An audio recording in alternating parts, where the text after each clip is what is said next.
Convergence. To move toward one point or one another. To come together.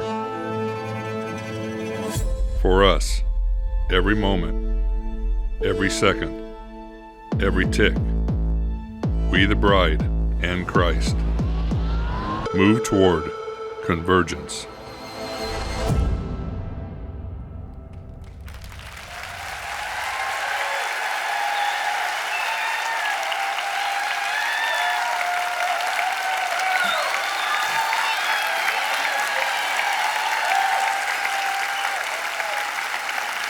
Thank you. Thank you for being here. Thank you for being here.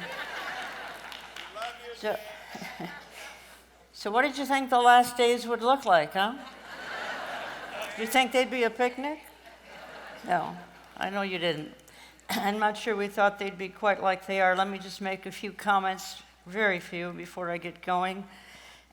And all our info is at olivetreeviews.org, and a lot of products, didn't bring them here, but a lot of products in our online store and other places. And let me just give you a 30-second background here. I've done 24 Understanding the Times conferences in the Minneapolis-St. Paul area, and some of you have been there. And we've got some problems going on in Minneapolis-St. Paul area. It's the land of, 10,000 lakes, 10,000 terrorists, 10,000 riots. So it's just a little bit difficult to do what we're doing here in Minneapolis. And Amir came up to me, this would have been 6-8 months ago, and said, "Why don't you let Jack take it over?" And I said, "Well, if he's willing to, let me just go here. This is my conference in 2019. This is my security team." We had a team of 10, 15, maybe even 20 guys like this. Again, because it's not the most safest place on the planet anymore. But anyway, it's my hometown and it's my home state, and at one time it was a great state, but I haven't got much to brag about it now. But anyway, thankful for all the events that were held there and the lives that were changed, souls that were saved. And some of the gentlemen you'll be hearing today are my frequent guests. And if you haven't heard Understanding the Times radio, I hope you'll check it out. We're on 900 stations. You can catch the program on his channel, YouTube, Rumble, LightSource, of course, our website. And we have a video version of the radio program, so you can actually see what we're talking about. And again, that would be on his channel, YouTube, Rumble, LightSource, and olivetreeviews.org. And honestly, traditional tech is going away. I think you all know that. And so we're having to come up with some alternative hosting platforms, etc. So, and started on radio 21 years ago. Despise not small beginnings, because it was a small beginning, but God opened more doors and blessed it, and I'm so thankful, particularly for the wonderful leaders that I've met over the 21 years now, featuring them as my radio guests. I want to go as quickly as I can talking about the convergence. I know we think things are falling to pieces, but they're falling into place. But honestly, the process of these things falling into place can be traumatizing.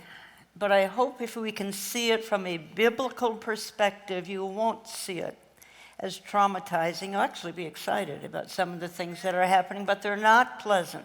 I'm not going to sugarcoat this and tell you that I'm presenting happy talk. I don't know how to present happy talk. I mean, I know a lot of people do. I wouldn't know how. So at the same time, I don't want to just be gloom and doom, because I'm going to give you some encouragement as we move along as well. I've picked out 10 things that I'm watching that I want you to keep your eyes on as well. Let's just say they're a harbinger of his return. I could pick out 110 things that are going on. Remember, the concept of last days, when things begin to happen, what is it? It's suddenly. It happens suddenly. And that's what's going on right now. It's happening so suddenly, your head spins. So I'm going to hit 10 points. We're going to spend just minutes on each of the 10 points. Each 10-point would really require probably an hour, but we're going to just take minutes. And what I'm going to start with, not necessarily in the order of importance, though I think number one is tragically huge, and that would be, as we see, as we're watching, the decline of our wonderful, wonderful country. And what's coming? Quite frankly, what's coming is the New World Order. That's what's coming. There's a video online of an Australian politician. She says, hey, the New World Order is coming. You guys got to move out of the way. The New World Order is coming. So it's common conversation that a one world global government is on the horizon. Literally, it's right over a ridge. And I think one of the things that would convince us of that, many things, but a prominent one, and it just happened, would be the debacle in Afghanistan. We are no longer a major world player. And that was proven to the whole world by the debacle of leaving good people behind, of pulling out without proper preparation, without proper protection of good people that should have been able to leave. And quite frankly, it was such an incredible debacle. A new world is dawning, and the U.S. will no longer lead it, and that's so true. You have to wonder, quite frankly, if it was deliberate. And I think it was. I think it was deliberate. And if Michelle shares anything when she shares a few minutes today, she may back that up, but I think this was deliberate. I think everything that has transpired concerning the Afghanistan debacle was deliberate. So, I don't believe America is coming back. I believe Jesus is coming back. Yeah. After Kabul, hard questions about American global leadership. It's so obvious. So, a lot of people, and you know them, they're in your life, and they can't let go. 1 Corinthians 7, for the present form of this world is passing away. And that is so, so obvious. It is passing away. And aren't you thankful that for some reason God has allowed you to have eyes to see what's happening? When you stop and think how many do not get it, you've got them in your life, and you try to tell them, and all you get is a glazed stare or anger because they're not with you, because they can't have that eternal perspective. So what is going to be rising? And what's going to be rising would be point number 2, would be the rush to global government. And that rush to global government, the New World Order, it's sort of all, in essence, wrapped up in what's called the World Economic Forum. Now, Mr. Schwab here, Klaus Schwab, he says the pandemic, okay, we're going to talk about that, the pandemic represents a rare but narrow window of opportunity to reflect, reimagine, and reset our world. Here's what I think. I think their great reset is the tribulation. And they're meeting early in the new year, and they're going to put their final touches on the reset. So when does it launch? We don't know. I would say soon. I do not believe that the church will see the official formal reset. I think we'll be in heaven. Now that's just my hunch. It's my hunch. I think this will be a form of global communism or global socialism, probably communism at the barrel of a gun. And I think that ultimately the Antichrist will lead it. But what does the Bible say? Revelation 7, and it was given unto him to make war with the saints and overcome them, and authority was given to him, the Antichrist, over every tribe, people, language, nation. All who live, that's not just a few, it's all who live on the earth will worship him. Everyone whose name has not been written since the foundation of the world. Now, talking about the saints, the saints are those who come to faith in the tribulation. That's not the church. People see that. Well, there you see, don't you see the church is in the tribulation? Sorry, church is not in the tribulation. Now, here's the thing, is they're suggesting you're going to own nothing. And by the way, it's a group of global elites.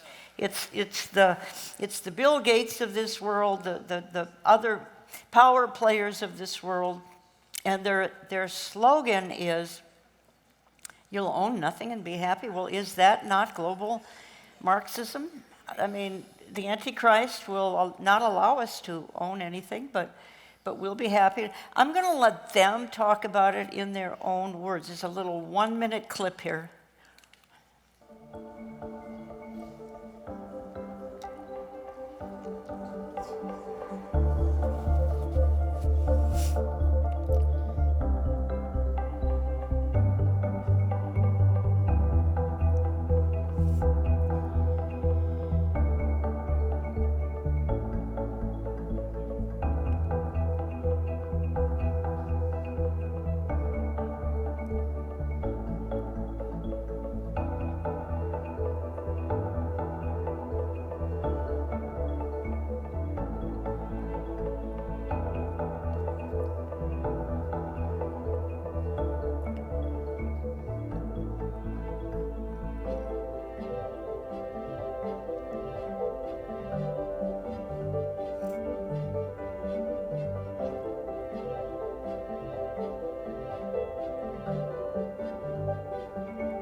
Doesn't that sound like paradise? No. Paradise lost. But here's the thing. This bunch had to have a crisis. They thought global warming in the last 20 years, 30 years would be the crisis. Well, a lot of people didn't buy into that. But what did they buy into? They bought into a global pandemic from which 99.9% of people survived. Nonetheless, this is what the World Economic Forum and the global movers and shakers pushed to get people to trust them, look to them for global leadership. Globalists look to exploit coronavirus. So somehow, I'm not saying they caused it, we don't know. I mean, we don't know. I think it came from a lab in China. I think that's obvious. But how did the globalists tap into it? Well, I think that's probably obvious too, with the shady characters running around. We won't talk about Dr. Fauci today, but I'm going to try to resist. I'm honestly going to try to resist. I mean, is he shady or not? I mean, goodness. So here's the thing. So they got their crisis. And oh, how they have exploited that crisis. So point number 3 then would be this government overreach. Third thing, herald of his coming, harbinger of his return. The third thing, that's the shaking point, the breaking point of what's happening today to make our world like it's never been before. And again, that fear-based society. There's nothing more effective than fear. Nothing. And if it's fear about your physical health, well, there's certainly reasons to be concerned, not putting that down at all. Nobody wants to get sick, particularly seriously sick. But the new religion of fear says safety is more important than truth or liberty, and that's exactly what's happened in the last year and a half to almost going on 2 years. Fear-based society, again, what a crisis that they would not let go to waste. So, if we can get the mindset of trust the government, be sure to trust the government, then eventually we trust, not you and me, we trust the Antichrist, because he will be ultimate government. Now, we've got some things going on, And again, FBI urges American citizens to turn in their family members and peers. Again, COVID door knockers, they're going door to door with a needle? Are you kidding me? I mean, next it's show me your papers.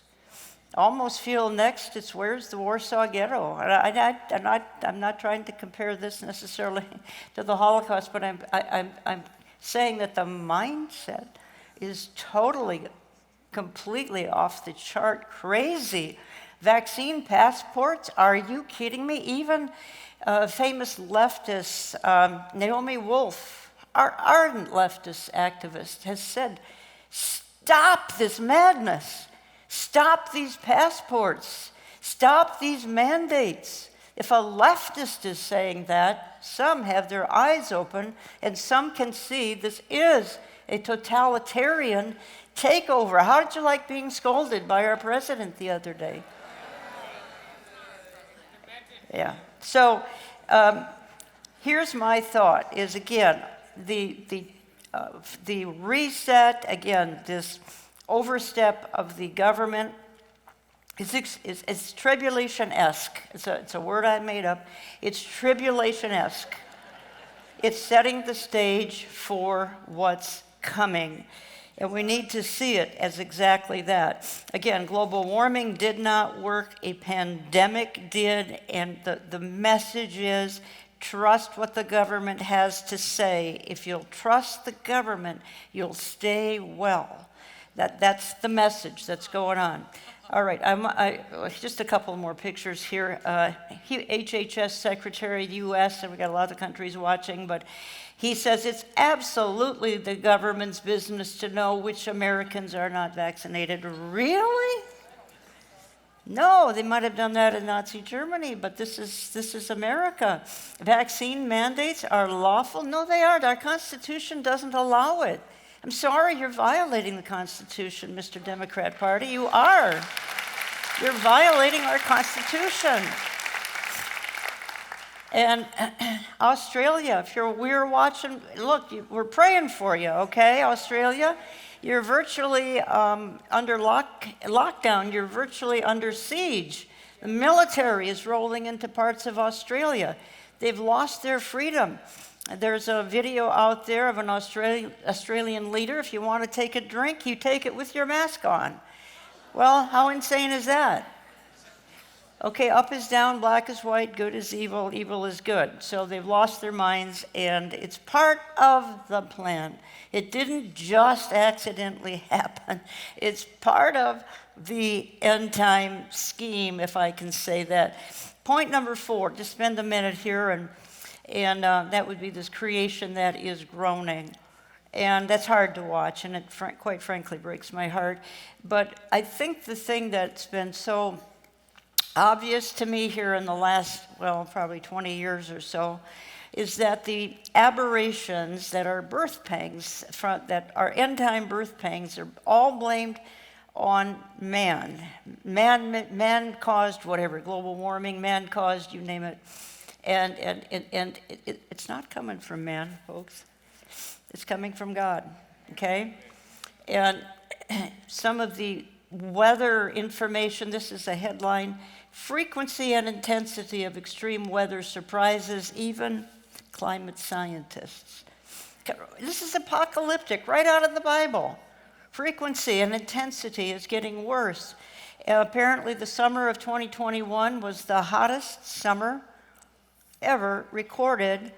I don't have any issue believing that. I don't believe it's propaganda. I'm sure it's true. But we caused that? Are you kidding me? We have the power to cause the hottest summer in the history of mankind, or at least since keeping records? Hardly. So man cannot destroy the planet. There are 50 Bible verses that say God is in control of the weather. Hello? This is not rocket science, that God is in control of the weather. So when you get an earth-based type worship system, which is what we have, is Romans 8. We've got the Romans 8, And the earth is filled with literal earth worshipers, and we can change this by our behavior. No, we can't. Again, we do not have the ability to destroy the planet. I'm sorry. In Germany over the summer, Angela Merkel said the German language can barely describe, this was flooding, the devastation. So it's always record setting. And that isn't just propaganda, it's true. It's always record setting. Because the Bible says the intensity and the frequency, as these birth pangs that are announcing the herald of his coming, harbinger of his return, they're going to get more strong and, quite frankly, just plain more brutal. Now, good news here is we have some attending today from the Tahoe area, Lake Tahoe, and the firemen saved her neighborhood, thank God, in the Caldor fires. It was a huge issue, huge fire. And they're able to be here today. They didn't know if they would. They didn't know if their whole community might go up in flames, and other communities in that area did. Okay, move on here to point number 5. So, lawlessness. The rise of the spirit of Antichrist. Okay, I've already told you I come from the land of 10,000 lakes and terrorists, and the George Floyd incident that kicked everything off, May of 2020, 20 minutes from my office in the Minneapolis area, and you talk about lawlessness. Actually, this scene right here is from Minneapolis in spring of 2020, and the Bible says the lawless one whose rise to power will be in accordance with how Satan works. And now imagine what I've already talked about post-rapture. Imagine those birth pangs post-rapture. You can read about it in the book of Revelation. Imagine this lawlessness post-rapture. Because the church is putting a lid on the violence right now, on this lawlessness. The church puts a lid on it. Imagine when we are gone. And again, talking about lawlessness, what is coming out of Washington, D.C.? Complete lawlessness is coming out of Washington, D.C. They care less what constitutional principles they break. They could so care less because they are on a march to power, and they don't care. Nothing is going to stop this current, we're focused a little bit today on what radical Islam can do, and we were talking earlier this morning. The new left is just as dangerous as radical Islam. It is, the new left, because they're out of control, they're drunk with power. But again, my hometown in Minneapolis, part of Minneapolis, 5 miles, not 5 blocks, 5 miles is burned to the ground and will never come back. And that's just the beginning, folks. That's just the beginning. Again, we've got a man of lawlessness coming, and because lawlessness will abound, the love of many will grow cold, Matthew 24. Now, much of what we're talking today fully blossoms in the tribulation. I get that. But we are seeing, and Ed Heinzen and I just talked about this, and by the way, he's speaking here tomorrow, 3 services, Dr. Ed Heinzen. We talked about it on my radio program, that the tribulation events are casting a shadow on the church age. So whereas they blossom in the church age, the lawlessness, the creation groaning, they are casting that shadow on our age. You can't ignore it. It's a warning. It's God trying to wake up the church, to shake up the church, so that the church will look up. And it would be helpful if some more pulpits were actually telling their people to look up.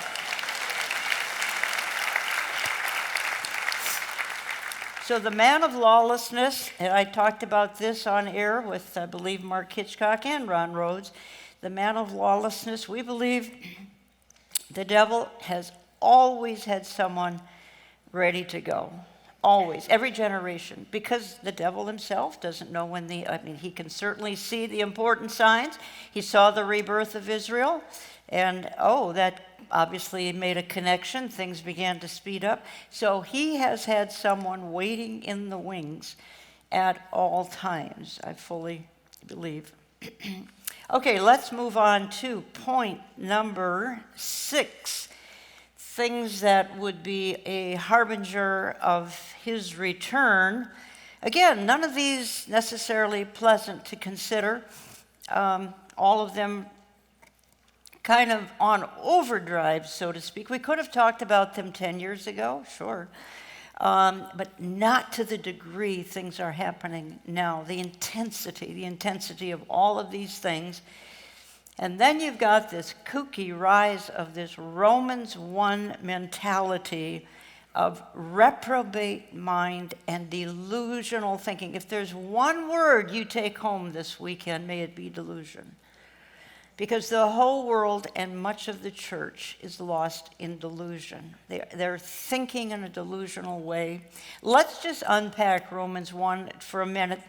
A couple of verses in Romans 1, that Romans 1 culture, and that's what we have now. It's going to get worse. Hearts are darkened. They thought they were wise, but they became fools. Again, what we have in Washington, some Keystone cops. That's got to be the conclusion. It makes no sense, and their thinking makes no sense, because the 4 most scary words in the Bible, God gave them over. They hate him. That's why they pass these insane laws that keep him out of everything. They hate him. So he has turned them over to a debased, reprobate mind.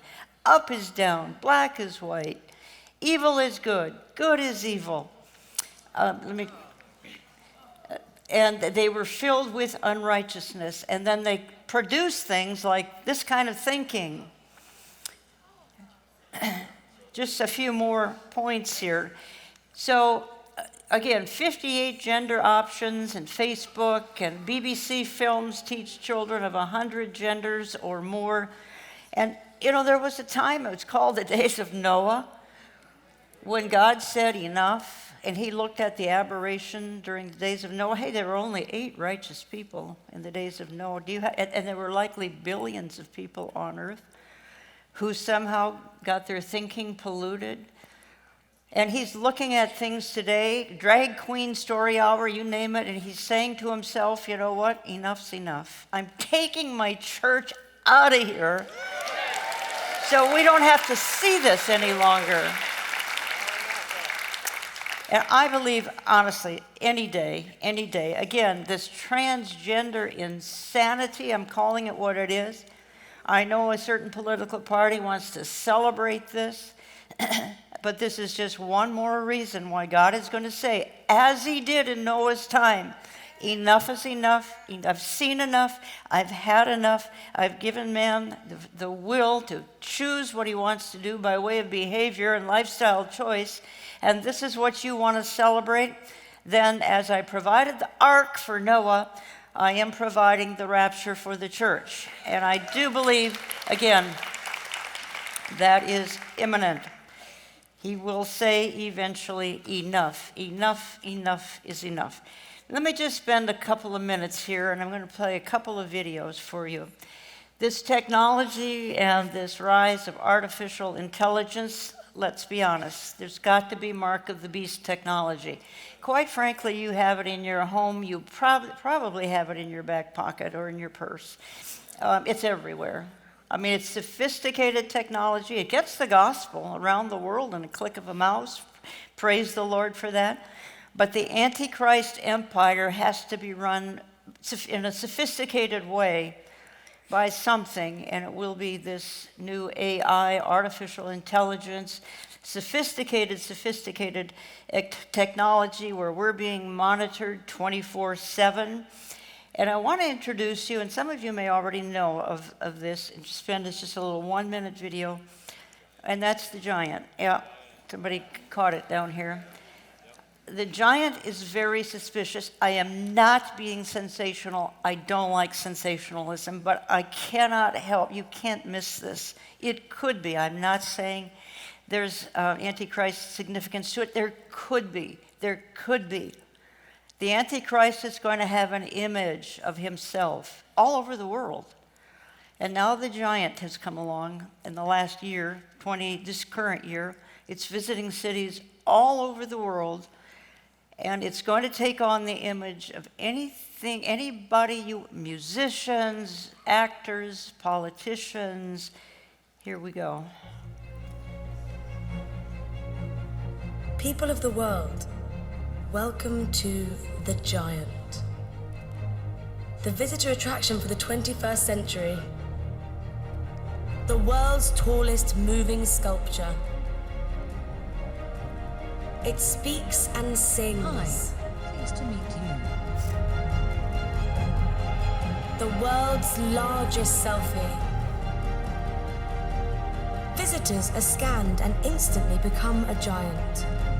An experience to share and remember for a lifetime. See the city from the shoulders of a giant. Awaken the giant in you. Oh, really? Awaken the giant in us. Okay. Image of the beast, I don't know. It's just something, with all the technology that's come along and so much of it being used for evil, not all, certainly getting the gospel around the world, but so much, could this become the image of the beast? It's just, I think the timing of it is probably pertinent, which came along here in, I believe, in the last couple of years, but the touring of it was supposed to be sometime during this present year. Now, this is a secular headline right here, End of the World. Rise of technology will spark the return of Jesus. And in this little clip I'm going to show you, you've got secular broadcasters who are looking at the rise of technology. These, to my knowledge, aren't believers. This isn't a Christian network here. And they're going to say, according to the little technology that they're trying to kind of feature, they're even using the term, this is Mark of the Beast. This is unbelievers talking, because technology today is so obviously sort of in an apocalyptic category. First came the credit card swipe and then the tap, and now just a wave of the hand can process a payment. So the future just keeps coming. Let's check in with Fast. Jason Carr in the carport. Jason, what the Mark of the Beast is going on? At a time when Elon Musk has monkeys playing Pong with their brains, scientists are growing half monkey, half human embryos, and UFOs are becoming a more real phenomenon. This seems on par or even a bit subdued by comparison or contrast. Amazon is rolling out palm scanners at one of its Whole Foods stores in Seattle. The technology, called Amazon One, allows shoppers to pay for their purchases by holding their hands above a scanner. Before you can use it, you have to give the company your credit card information and palm print. Amazon has been testing the system at its Amazon Go and Amazon Go grocery stores. The company plans to bring it to 8 Seattle area Whole Foods stores in the coming months. Well, again, it's screaming at us. It's screaming at us. These kinds of little news stories, Jesus is screaming, hey, I'm coming soon. Do you get the picture? I'm not even making it subtle anymore. I am coming quickly. That's the theme of eschatology. Suddenly, everything happens suddenly. And you talk about the last year, all these things. And obviously the coronavirus kicked it into high gear. And now these things are happening so fast. Now, I wish I didn't have to talk about point number 8, but I will cover it real briefly here. And wolves among the flock. And I know many of you here are here today, and you are understandably frustrated with the churches in your community. Now, I get 10 emails saying I can't find a church for every one email that says I finally found a good church, but I know they're out there. They're just very difficult to find. So the wolves among the flock, but keep it. And here's what happened, I think. When they shut down in spring of 2020. Some opened 6 months later, some a year later, some still aren't opened. And the emails I began to get were, I came back and my pastor was woke. My church was woke. Well, what does that mean? What does that mean? Because that's kind of a strange term, but it's everything is now woke, everything. But when the church and the pulpit, evangelical pulpits went woke, what happened? What happened? A couple of things happened. Critical race theory. I talked about this 2 years ago at Barry Stagner's Proximity Conference. Critical race theory overran the Southern Baptist Convention. Not all Southern Baptists. Some are pushing back against this big time. But again, this critical race theory is everything gets down to skin color. And that's what people were telling me, is suddenly they went back to their church after 6 months to a year, and the messages weren't about, you must be born again. The messages were, hey, you're too white. We got to get into social justice. Social justice is just as important as that born again message. No, it isn't. It's end time apostasy. But how many verses? We could spend the rest of the morning reading verses talking about, again, Acts 2. I know that after my departure, savage wolves will come in among you, not sparing the flock. And from among your own selves, men will arise speaking perverse things. It's called critical race theory. 2 Timothy 4, for the time will come when people will not put up with sound doctrine.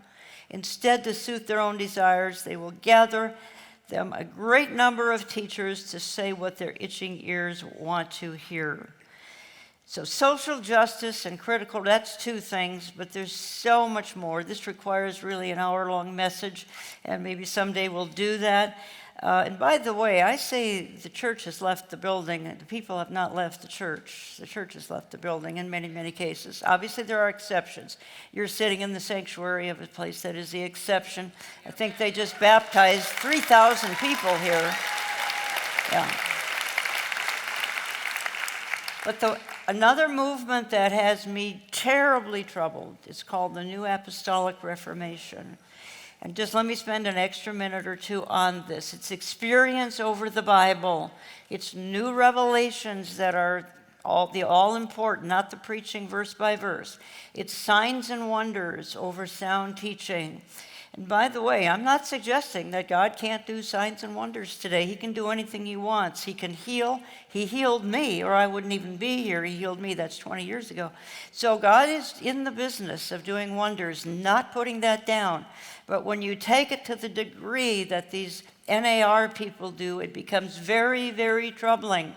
When apostles and prophets become the authority, and no one wants to hear, well, they don't want to hear about the rapture. And as a matter of fact, there is no rapture, because these folks are going to bring heaven to earth. They've been doing that now for several decades. And how's that working out, bringing heaven to earth? How's it working out that we have a paradise here on? We have hell on earth. I'm sorry. You look at parts of the world, and we don't know what's coming to America. We could have some very troubled times. We've got them, but we could have much more troubled times. What we don't know is we know God spares the church from his wrath of the tribulation. He doesn't necessarily spare the church from man's wrath and Satan's wrath. You see what's happening in other parts of the world. But this bringing heaven to earth is nuttiness. That's all I can say. And the one who's the primary pusher of it, this Bill Johnson, this dominionism, kingdom now theology, this is his quote, what's the will of God on earth as it is in heaven? Okay, whatever is in heaven, the glory, the perfection can be brought to earth. If it exists there, it is supposed to exist here. Well, that is taking some scripture and absolutely butchering it. Let's just read a couple of verses here. But the Spirit explicitly says that in the latter times, some will fall from the faith, paying attention to deceitful spirits, teaching of demons. We'll stop there. We've got the teaching of demons going on today. And it's almost hard to find a church that isn't pushing some kind of demonic theology. And I'm so thankful for those remnant churches that are, well, they're out there for remnant believers. And remnant believers are those that get it, that understand the times, that are watchmen on the wall, that are trying to make a difference in whatever time we have left. I'm more than confident that 99% of you would call yourself a remnant believer, and my hunch is many of you are frustrated with whatever church you've been a part of or are a part of. And that's not to say there aren't some good churches. There are solid churches. It's just we would love to be able to say that, alphabetical list of where to find them in what city. We can't help you because too few and too far between. Let's just move on here to my point number 9. And that is this new hatred of Christians, conservatives, Jews, the marginalization, so that if you're a Christian, 2 Timothy 3:12, all who desire to live godly lives in Christ Jesus will be persecuted. Now, here's what I heard from Mr. Biden a couple of days ago. And by the way, don't believe a man can become a woman. Prepare to be labeled an extremist. This is a picture from the Department of Homeland Security. Potential terror threats. You are on a list. If you oppose certain COVID measures, including vaccines, you are on a list. If you don't like the results of the election monkey business from 2020, you are on a list. You are being watched. Here's what I heard the other day from Mr. Biden, and again, this says it in this headline, Christian evangelicals are America's Taliban. I heard more praise from Mr. Biden for the Taliban than for you and me the other day. Yeah. They can be trusted, he said. We can do business with the Taliban. Are you kidding? You talk about debased. You talk about upside down thinking. You talk about Looney Tunes type of reasoning. And we're hearing that with just about every press conference. We're hearing that. You can trust the Taliban. We can do business with the Taliban. We can't do business with people like you and me.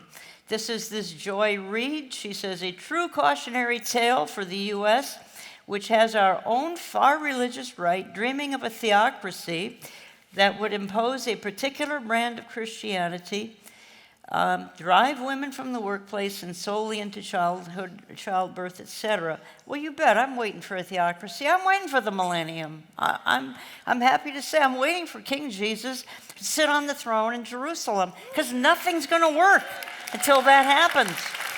Nothing is going to work.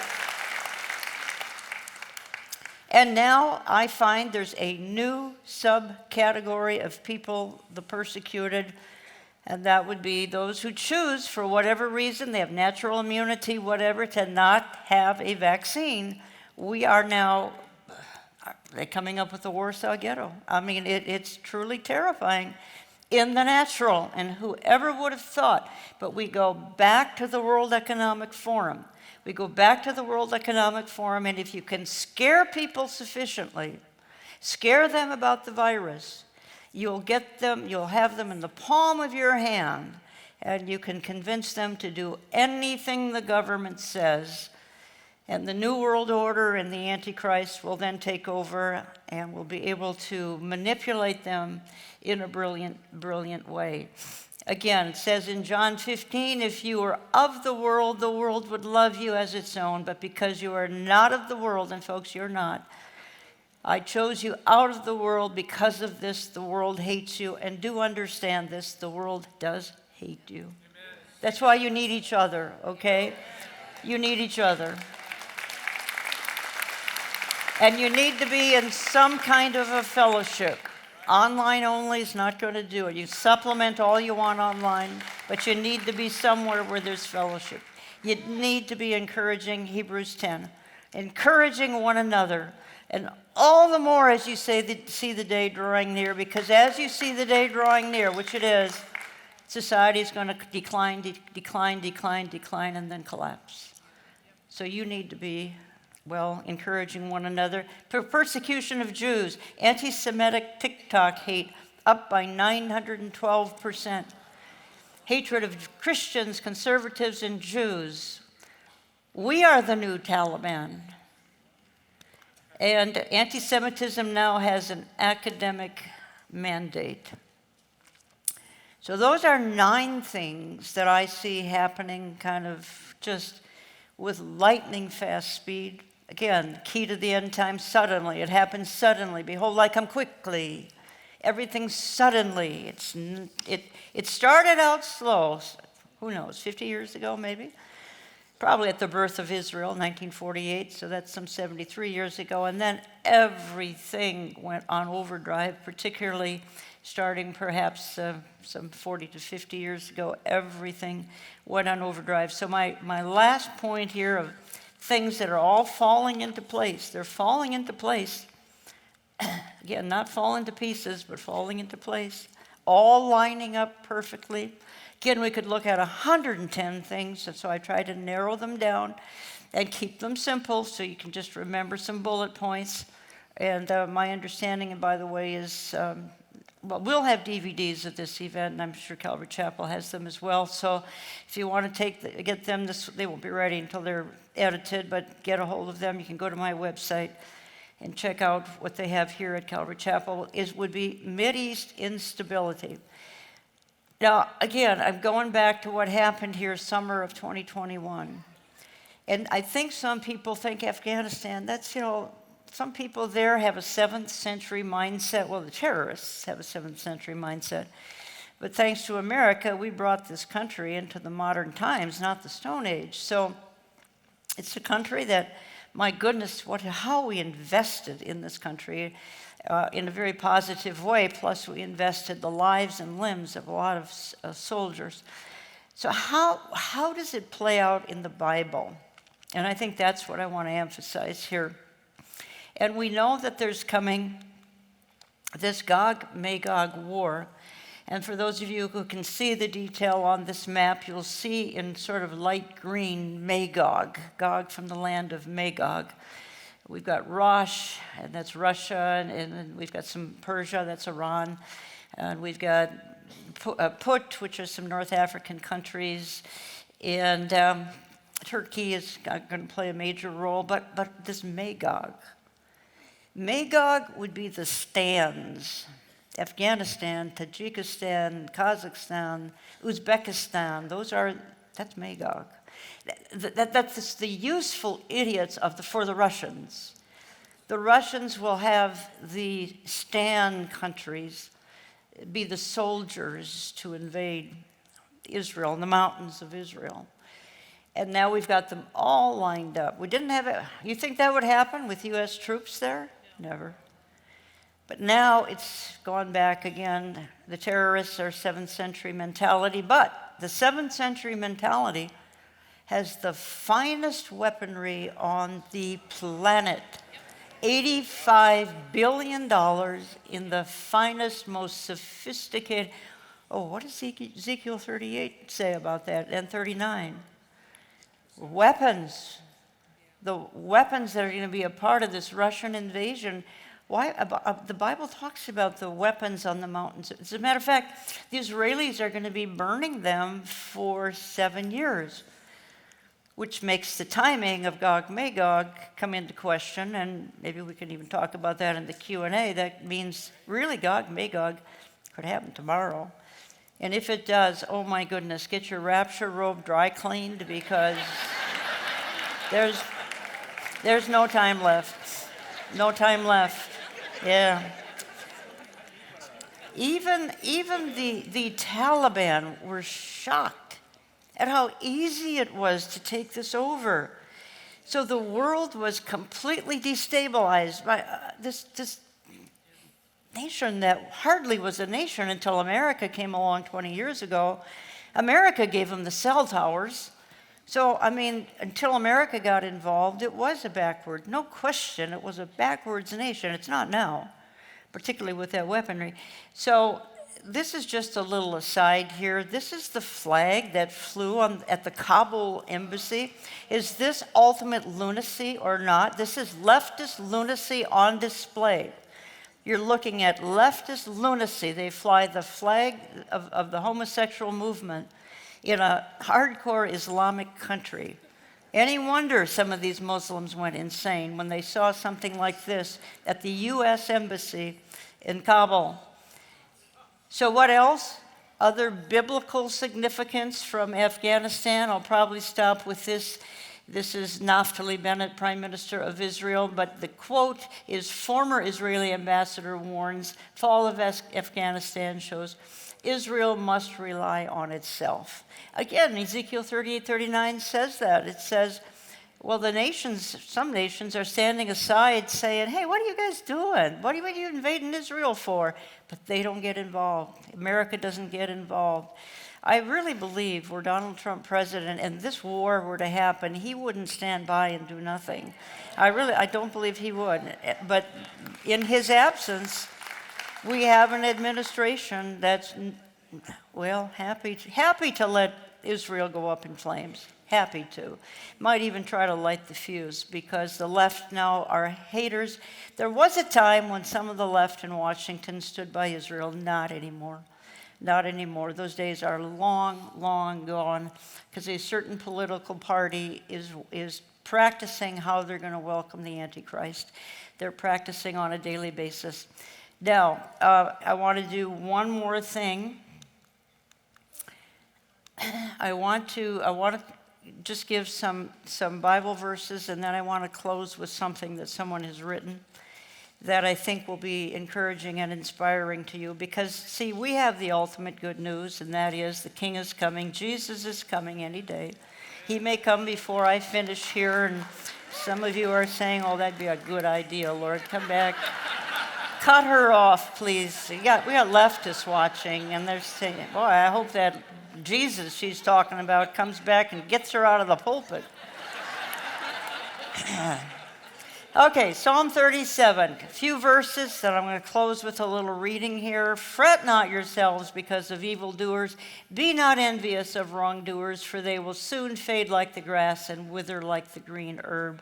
Why do the nations rage? Psalm 2, favorite passage of mine. Why do the nations rage and the people plot in vain? The kings of the earth set themselves and the rulers take counsel, saying, let us burst their bonds apart and cast away their cords from us.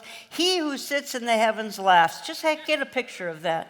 God's sitting up there laughing at these evildoers. He's doubled up in laughter at their stupidity because they've turned their back on him and they're relying on their own perception of things. The Lord holds them in derision. We're tired of seeing evil win. It's not going to win forever, I promise you. Then he will speak to them in his wrath and terrified them in his fury, saying, as for me, I've set my king on Zion, my holy hill. Jesus ruling from Jerusalem. Proverbs 10, the way of the Lord is a stronghold to the upright, but ruin to the workers of iniquity. Ruin is coming to the workers of evil. Ruin is coming to the political parties that celebrate slaughtering babies and transgender issues. Okay? Proverbs 14, the house of the wicked will be destroyed, but the tent of the upright will flourish. You will flourish. You will flourish. Eventually, you will. And then let's focus on this. And with this, and then I want to close with a real short thing I'm going to read. Philippians 4, so important. Rejoice in the Lord always. Again, I say rejoice. Let your gentle spirit be known to all people. Please do that even today here. The Lord is near. Do not be anxious about anything, but in everything by prayer and pleading with thanksgiving, let your requests be made known to God. And the peace of God, which surpasses all understanding, will guard your hearts and your minds in Christ Jesus. Whatever is true, whatever is honorable, whatever is right, whatever is pure, whatever is lovely, whatever is commendable, if there is any excellence and if anything worthy of praise, think on these things, and the peace of God will be with you. It's the only way the peace is going to be with you, is to think on those things and to think on his, and I'm going to read it, it's going to take me about 1.5 to 2 minutes. A dear supporter in Minneapolis, her name is Sandy, wrote this for me. I read this at a conference, I believe in 2015, and then it got lost, and I found it, so I'm going to read it to close here. It's called I'm Taking a Trip. You'll love it, because you're going on this trip, all right? And she says, I'm taking a trip to a foreign country, a country I've never seen it before. This will be much different than previous trips. I won't need to pack any glasses, no medication. My passport has been purchased and authorized with a great price. The tour guides on this secure flight will be courteous and swift, and I will pass through security with a breeze. And she says, I guess this is a round trip, and there will be a layover celebration before I will be returning. And I'll be returning with an enormous tour group made up of many horse riding folks. There's still room on this flight, and I hope you will be coming, but you need to hurry as standby is filling up fast. The red eye, too. Time is running out. And all folks, time is running out. It is so running out. Be ready to depart in an instant and keep watch on the overhead screen because you do not know what time or what gate we are going to depart from. A new name will be given to me in this new country, so my name tag will change, but you will still be able to recognize me by my beaming smile. Then we which are alive and remain shall be caught up together with them in the clouds to meet the Lord in the air, and so shall we ever be with the Lord.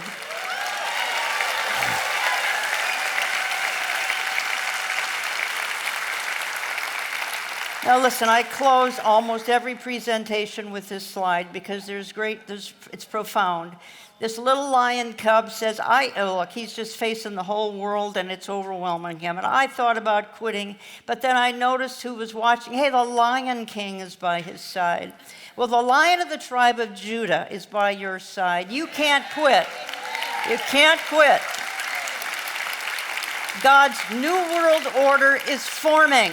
That's the millennium, and he shall reign forever and ever and ever and ever and ever. Amen? Thank you.